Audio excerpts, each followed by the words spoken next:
सोलापुरातील Vijaypur road परिसरातील छत्रपती संभाजी महाराज तलाव इथं सकाळी 8 ते दुपारी 12 या वेळेत स्वच्छ जल स्वच्छ मन हे अभियान राबवण्यात आलं। युनिटी लेक व्ह्यू बोट क्लबचं प्रवेशद्वार ते धोबीघाट परिसराच्या वॉकिंग ट्रॅकच्या दुतर्फा स्वच्छता करण्यात आली। तलावाच्या किनाऱ्याला असलेला कचरा, कपडे, प्लॅस्टिक बाटल्या आदी कचरा जमा करण्यात आला। 6 घंटागाड्यांमार्फत 8 टन कचरा महानगरपालिकेनं संकलित केला।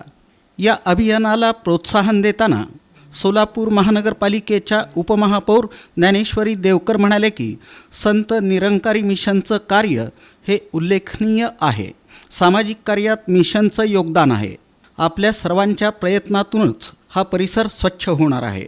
सजग नागरिकच आपला परिसर स्वच्छ ठेवू शकतात, यासाठी जागरूकता आवश्यक आहे। संत निरंकारी मिशनप्रमाणेच इतर सामाजिक संस्थांनीही यात सहभाग घेऊन सातत्य कायम ठेवावं, जेणेकरून परिसर कायम स्वच्छ राहील। महानगरपालिकेचं आवश्यक ते सहकार्य असेल। या अभियानात संत निरंकारी मिशनचे क्षेत्रीय प्रभारी इंद्रपाल सिंह नागपाल, पंचायत समिती सदस्य पंचप्पा धनशेट्टी, नगरसेविका संगीता शंकर जाधव यांच्यासह विभाग क्रमांक 5चे विभागीय अधिकारी किशोर तळीखेडे, मुख्य आरोग्य निरीक्षक सूर्यकांत लोखंडे यांच्यासह महानगरपालिकेचे कर्मचारी आणि सुमारे 300 सेवादल स्वयंसेवकांनी मोठ्या उत्साहात भाग घेतला।